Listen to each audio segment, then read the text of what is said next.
السلام عليكم ورحمة الله وبركاته.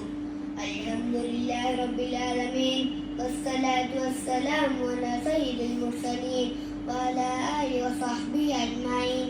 أما بعد، فأعوذ بالله من الشيطان الرجيم. بسم الله الرحمن الرحيم.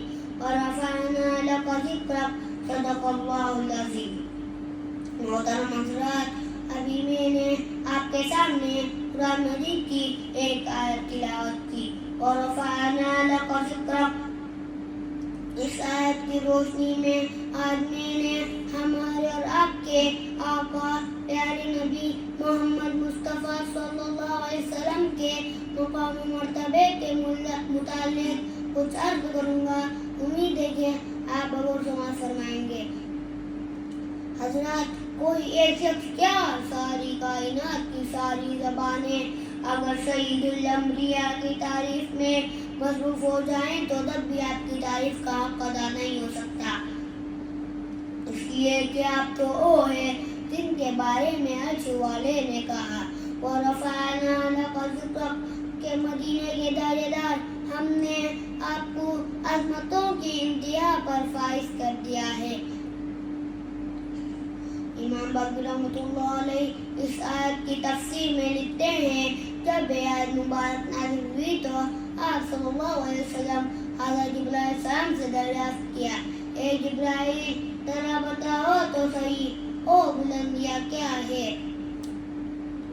حضرت جبرائیل علیہ السلام نے کہا، اللہ تعالیٰ نے فرمایا ہے کہ جب جب میرا تذکرہ کیا جائے گا آپ صلی اللہ علیہ وسلم کا بھی تذکرہ میرے ساتھ کیا جائے گا.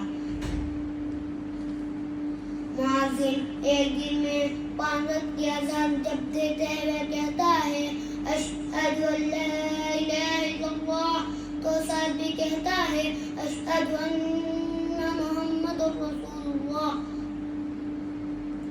اس طرح اقامت میں، تشہد میں اور کثیر مقامات پر اللہ تعالیٰ نے اپنے ذکر کے ساتھ آپ صلی اللہ علیہ وسلم کا بھی ذکر کیا ہے.